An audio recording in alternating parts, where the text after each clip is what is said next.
بەمەبەستی سەرخستنی لیستی 163 مەشخەڵ و بەتایبەت مامۆستا فەرحانی کاندیدی ژمارە 2 لیستەکە بە شێوەیەکی کاتی وازی لە پیشە سەرەکیەکەی هێناوە و تەواوی کاتەکانی بۆ هەڵواسین و بەڕێوەبرنی بانگەشی کۆمەڵی دادگەری تەرخان کردو.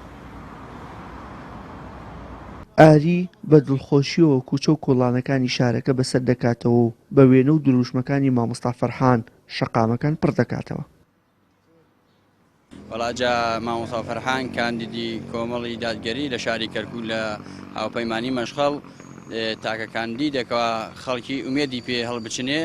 مامۆستا فەرحان کەسێک کە دڵسۆزە لەم شارەیە جێگەی دەستی دیارە لە ڕووی هاوکاری مناڵانی بێباوکەوە هاوکاری خەڵکی کەم دەرامەت و ئەوە من وەکو کاسبکارێ ئەم ماوەی ئەم مانگە هاتووم بە دەمی ئەم بانگەشەی مامۆستا فەرحانەوە واتم لە کار و پیشەکەی خۆم هێناوە بۆەوەی بتوانم ئینشەڵا لە مەسافەیەکە بتوانم هاوکاری مامۆستا فەرحان بکەین لە مانگەیە بتوانین بە ئیزنی خوا پلەیەک بەدەستبێنێ ئینشەڵا لای خەڵکو و لە لای خوای گەورەش خۆشەویستە و دەربچێ ئینشەڵا.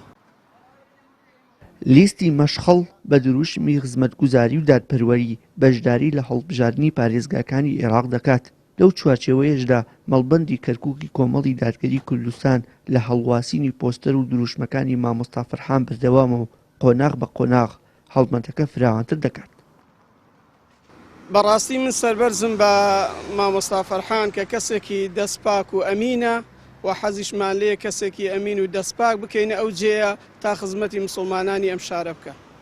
داواکارم لە مسلمانان کە دەنگ بدەن بەمە بەڕاستی دەنگدان شایەدیەکە بۆ دنیا و بۆ قیامەتیان، چونکە ئەگەر کەسێکی چاک هەڵبژێری بەیانی هەر کارێکی چاک بکات لە قیامەتە ئێوە پاداشتان نەدرێتەوە و ئەگەر خوا نەخواستە کەسێکی خراپ هەڵبژێرن لە قیامەتە کاری خراپەکان ئەوانیش دێتە بانشانتان. کارنامەی لیستی مەشخەڵ هەر لە سەرەتای دەستپێکردنی بانگەشەی هەڵبژاردنەوە بۆ ڕای گشتی بڵاو کراوەتەوە کە خۆی دەبینێتەوە لە 5 لایەنی سەرەکی کە بریتین لە خزمەتکردن لە بوارەکانی کارگێڕی و ئابووری و خزمەتگوزاری و پەروەردە و تەندروستی و گەشەپێدانی ئاینی و کۆمەڵایەتی.